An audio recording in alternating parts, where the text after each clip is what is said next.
Nuvama Wealth is slightly faster. Nuvama Private maybe slightly longer, but you take about 2 to 3 years. If they reach 4x, then every 1x of cost addition, you add about 3x of additional, revenue or profitability without a commensurate increase in cost. And that is the key driver. Productivity improvement, multiple things are happening, and I think technology is playing a huge role. In Nuvama Wealth, we are basically rolling out a lot of support-enabling technology solutions for RMs, which will help them increase their throughput.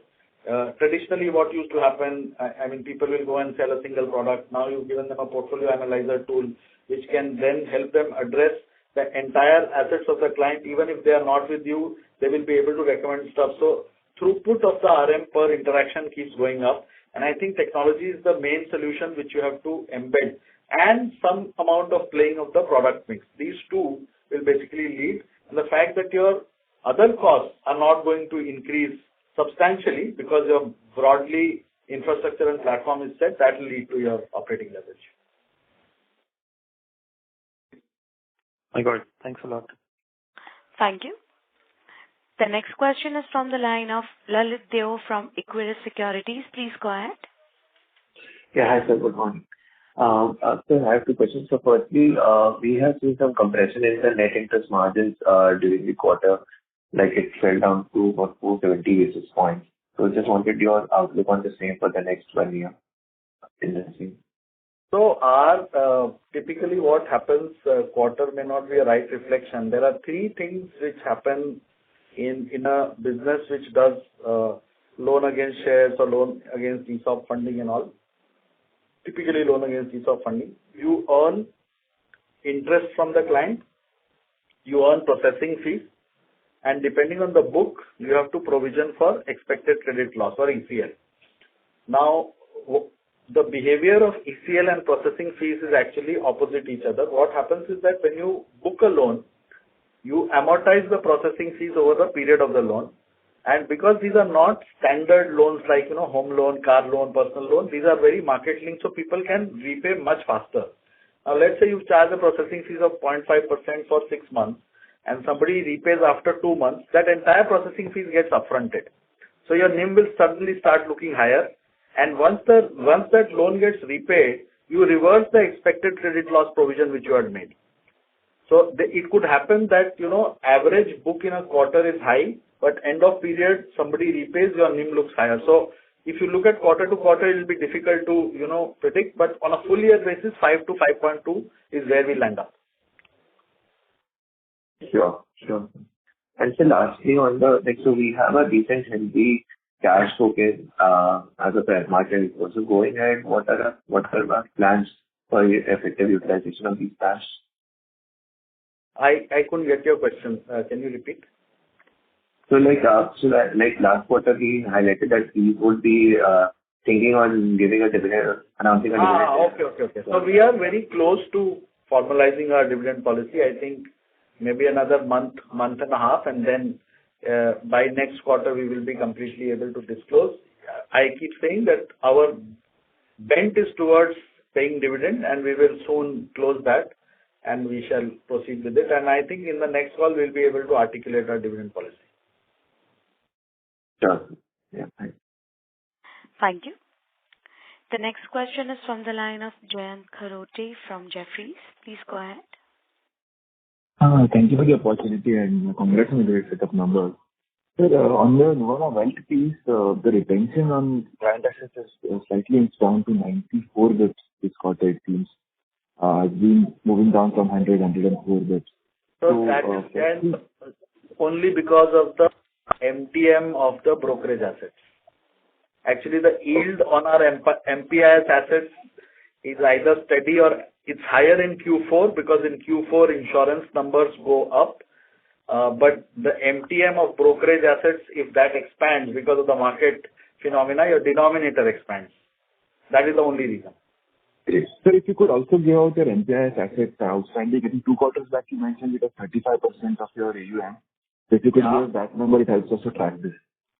1 second. I think MPIS assets would be around 30%. Yeah. It would have come down over last 2 quarters? It ranges between 30 to 35. The problem is that the brokerage assets typically has higher MTM because they are directly linked to market. So the way you have to look at the business is you don't control MTM, right? Then MTM is given by the market. What you control is the net new flows. Now, net new flows of about 5,700 crores came into this business in full year. Out of that, 86% came in MPI. Yeah. And which constitutes 30% of the opening balance. So that will give you a sense of how we are driving. Now, let's say tomorrow if God willing market doubles, I mean the percentage of assets will come down, but that's because of MTM. Okay. So say 5,000 crore was 30% of your flows. 5,800 crore, 5,700 was the total net new money. Yeah. Out of which 5,000 was 5,000 was NPS. That's right. Yeah. So how should this trend, sir, now that you're adding new sales force, how should this trend over the next 2 to 3 years? And then how has this trended over the past couple? And how has this scaled up? Because you've gone from 600 to 1,000. I know it's very recent addition. But if you could give us some color, how has this scaled up and how does this number move from the next 2 to 3 years? So I think anywhere between 25 to 30% growth on this is what we will target.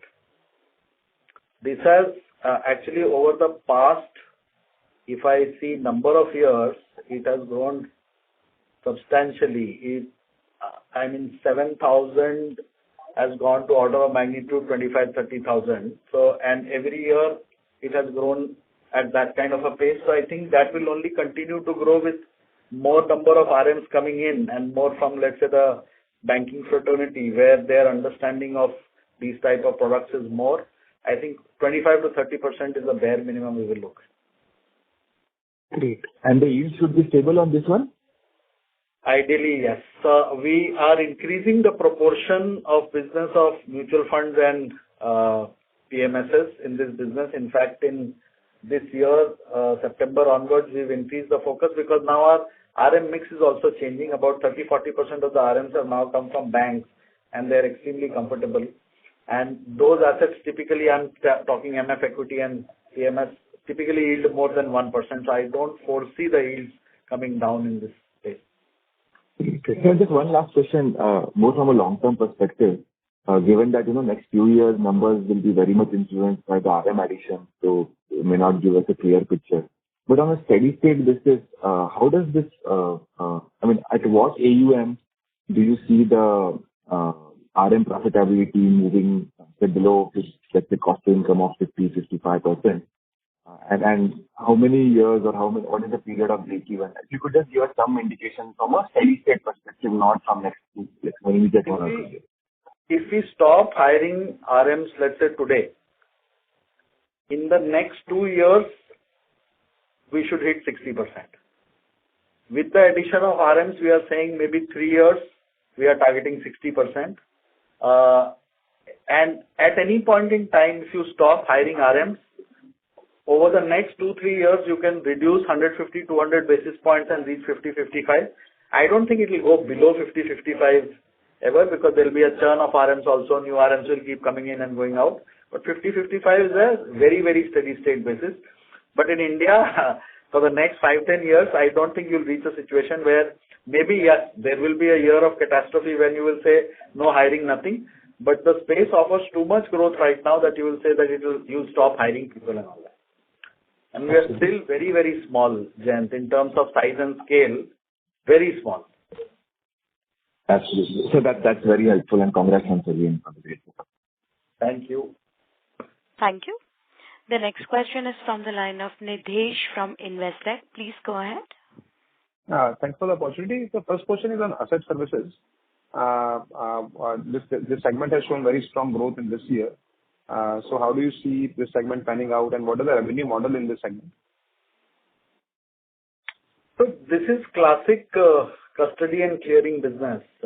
Basically, we serve 2 client segments. One is FPIs. FPIs also, we don't typically go after long only because I think there the revenue model is more related to FX and lending and multi-country custody clearing, which is offered by the global banks. We are typically targeting systematic quant funds and hedge funds, where the technology solutions and agility required is far higher. So in that segment, our market share is reasonably large.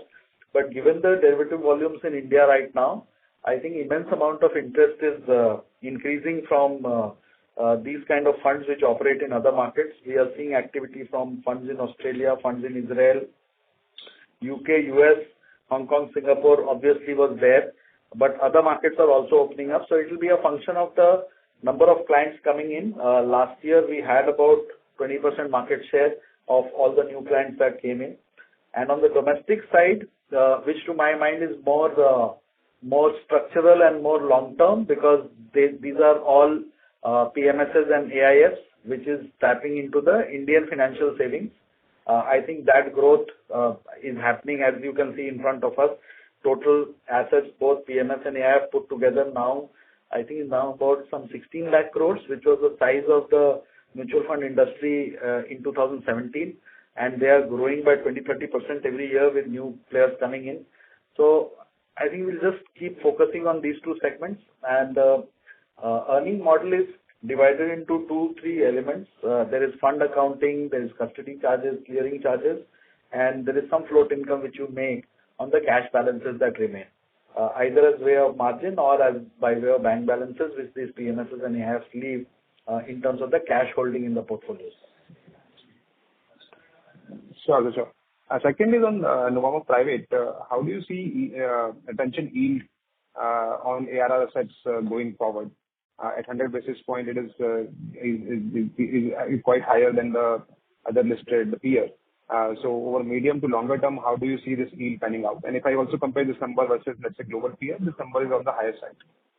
So I would say between 90 to 100 is what visibility right now we have.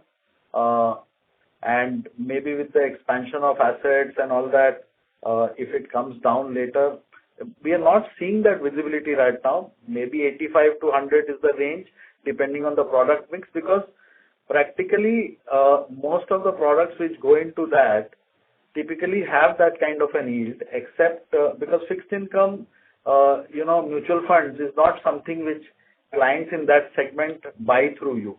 They typically go for direct plans. Whatever fixed income they do, they will do in transactional assets through direct bonds or NCDs or credit products or structured credit products, which all sit in the transactional asset class. So it's typically either alternative funds or it will be equity related funds where the yields will not be lower than maybe 70-80 basis points at the lower end, and on the higher side maybe 1.2-1.3%.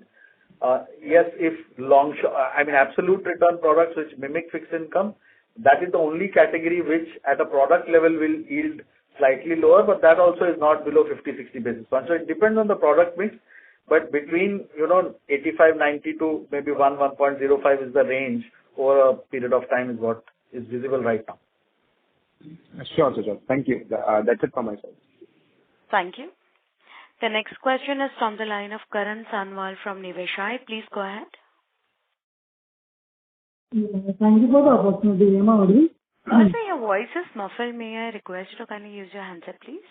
Yeah, is it better now? Yes, sir. Please continue. Thank you. Yeah, congratulations for the good set of numbers. Just wanted to understand the impairment of asset that we have recorded in this quarter. If you could talk about it, it was towards some ongoing dispute involving the Wealth and Investment Limited or subsidiary. If you could talk about it in greater detail. Sorry, I didn't understand. So there was an impairment of asset that we have recorded in the books. That was a case which was going on. We had been providing for it. It's actually a custody client which was doing brokerage through NWIL. So that impairment will get cross-charged to the asset services business. Oh, okay. And also, when we see the financial results and when we see the presentation, there's a bridge to financial statement in the form of Annexure 1. So wanted to understand what would be a better number to look at on a steady state basis going forward. How long do we expect that bridge to financial statement to in our books? So that bridge will always be there because of certain accounting treatments. For example, when we earn, let's say, brokerage, now you have to, in financial statements, it gets reported as gross, and then all the statutory charges and payouts, they come in the OPEX, which actually is incorrect. Ideally, the income should be net income. So that adjustment is one adjustment. Similarly, let's say when we do a fixed income product, typically in fixed income, how it happens is it passes through your books, right? You buy and then you downsell. So what gets recorded in financial statements is fair value changes and all that stuff, but it's actually distribution income. So unfortunately, the way the accounting standards are, this will continue, in my view, permanently. So would the adjusted numbers be a better number to look at? Yes. Because otherwise you will not be able to comprehend the numbers. If you look at the financial statements, given the way accounting standards are, you will not be able to correlate it back to the actual business line numbers. Okay, understood. Yeah, and one last question. So this you have talked about the OPEX cost, but on a consolidated basis, just wanted to understand like how are the OPEX costs expected to behave with respect to earnings? Like how are these margins that we are doing for the last 2 quarters sustainable on a full year basis, or do we expect if you could give us a range of margin that we could do on a full year basis? I think what we have seen for last 2 quarters will only get impacted if there is a severe downturn in, let's say, the capital market business, where if, let's say, primary and secondary activity goes down. On our analysis on, let's say, variability, even if capital markets business, so for Nuvama Wealth, Nuvama Private, I don't think the margins are going to compress if the market environment remains normal. I'm not saying euphoric and let's say catastrophic. If it remains normal, our margins will remain the way they are, and operating leverage will continue to keep adding to the margins. Asset management is still in an investment phase. Next year, maybe our cost income will be in a similar range or slightly higher. Year after that onwards, you will see a consistent improvement. Capital markets is the only one where you've seen significant margin expansion. Even if there is a 10% fall of revenue, the way our cost structure is in that business, about 300 to 310 crores is fixed cost. The revenues was about 805 crores, and balance is variable cost, and variable cost is between 10 to 15% of revenue. So if you have a 10% fall, our cost income there goes up from full year basis 53 to maybe 56, 57%. And that has a 100 basis points impact on our overall business.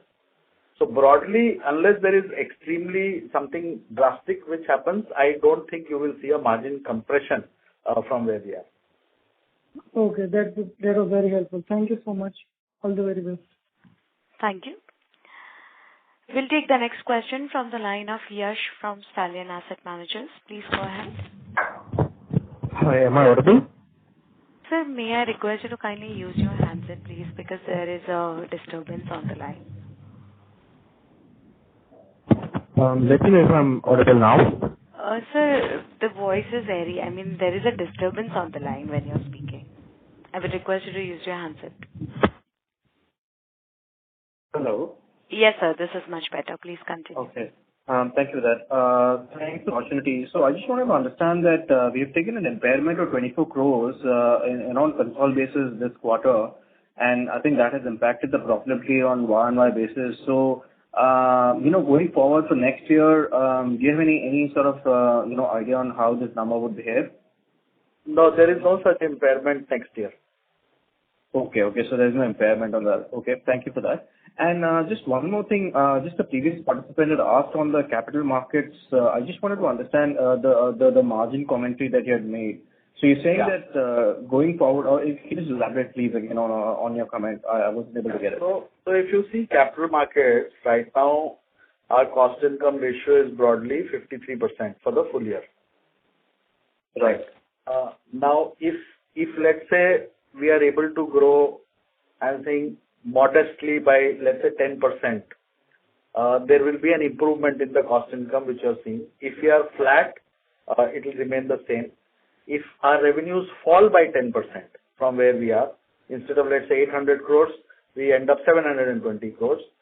The cost income there will go up from 53 to about 56-57%, and that will have an overall impact on the full business by 100 basis points. That's what I meant. Okay. Understood. That's it. That was my question. Thank you. Thank you.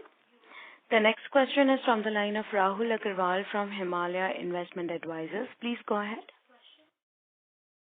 Thanks for the opportunity, sir. My question was also on the capital markets business. How different is the margin profile for the asset services business that we have and for the capital markets, which is the institutional equities and IB business? So, I think the asset services business has the highest margin because that is a business that requires some amount of capital, licensing, technology, everything. The lowest would be investment banking because it requires zero capital. Everything is done by people. So whatever you earn is 100% ROE, and institutional equities will be somewhere in between. Understand. Can you put an absolute range to where would it be on a ballpark basis? Each of them? Yeah, for asset services specifically? Maybe the cost income would be around, in a good year, 35%, in a bad year, 50%. Got it. And there, so you said that you are focused on FPI clients which are more into algo trading, hedge funds, and so on. Can you talk a bit about what sort of revenues come from the FPI segment there versus the domestic segment? And what are the yield? Yeah. The yield is motamoti similar because the earning is same, the underlying earning is same, and we don't earn on activity. There is no earning on activity happens in broking. In custody and clearing business, you don't earn on activity. It's a services business. So you basically earn float, fund accounting charges, clearing charges, custody charges, which are broadly similar. So the yields will be similar, the sizes will be different, but domestic is growing at a faster pace. Understand. And FPI would be north of 50% for that business currently in terms of revenue contribution? Yes. Got it. And you also mentioned that in a good year, the cost to income can be 35, in a bad year, it can be 50%. I would imagine asset services should be very, very stable in terms of margins. Can you talk a bit about why would it move so much? Maybe you're right. I'm talking from a historical context perspective as to how our profit margins have expanded over the last 3-4 years, but that is not reflective of the business in general because we shut down 2-3 lines of businesses over the last 2-3 years, which were not very accretive and high risk. So in those years, our cost income was slightly higher because you still had the cost and you shut down the revenue. And as and when you reduce those costs, it fell down to 35-36%. So broadly, I think that should be the range. It should not be, in a normalized year of business, it should be within a 10-15% range and not more than that. Understand. So more like a 35-40% cost to income. So net it's a 60% PBT business in a way for the asset services. Yes. Got it. And one last question on that. What is the revenue contribution of FPI? You were saying something that I could not understand that. So right now about 60% comes from FPI and about 40% would come from domestic. Got it. Okay. Thank you so much, sir. Yeah. Thank you. The next question is from the line of Gurpreet Narang, an individual investor. Please go ahead. Thank you. Hi, good morning, everyone. Congratulations on a decent set of numbers. My question pertains to your asset management business, sir, which I feel has a lot of untapped potential. Can you throw more light on it? How do you plan to scale it up? Thank you. So basically, there are right now 3 strategies or 3 broad buckets in which we operate. One is private markets, where we have a crossover fund and a venture debt fund. We plan to keep expanding on the crossover fund as a strategy because we have track record, we have size and scale, and going forward, we will also maybe add late stage. So that is one element where we keep expanding the size of the funds in that strategy, and we are expanding distribution right now. In the initial years, we started only with our internal wealth management distribution. We have now added about 6 other wealth management outfits and banks, and we have gone out and added a placement agent in Middle East. So that's how we will expand distribution there. On the public market side, we now have 3-4 funds. One is a long short, which is over cycles, it's supposed to beat large cap, standard large cap funds. We have an absolute return fund, which is a fixed income replacement. We have a mid and small cap. We will soon be launching a flexi cap, which will be an all-weather equity product. And so in public markets, the idea is to just keep expanding across these strategies, both internal and external distribution. And then we have a real estate fund, which is commercial real estate. There are other areas which we are still thinking about, like private credit, which is now growing very fast. Most of the people have a fund around that, but we are still not clear whether we want to launch and when we want to launch, because there is some amount of overcrowding there. The question is only when and not whether we will do. But right now we are waiting for this. I think across these 3-4, clearly, next year we should be able to add 3,000 to 4,000 crores of assets, which will take us to 10,000. And once we cross 20,000 crores is when the full-fledged operating leverage starts kicking in, because most of your investment teams, operations team, distribution team, everything will be in place. And as you expand the asset size, it keeps adding to your margins. So that's how we are looking at the overall asset management. Thank you. Thank you. Ladies and gentlemen, due to time constraint, that was the last question for today. I would now like to hand the conference over to the management for closing comments. Over to you, sir. Thank you. Thank you, Michelle. Thank you, everybody, for joining us today. Hope to see you again in the next quarter. Thank you. Thank you, members of the management. On behalf of Nuvama Wealth Management, that concludes this conference. We thank you for joining us, and you may now disconnect your lines. Thank you.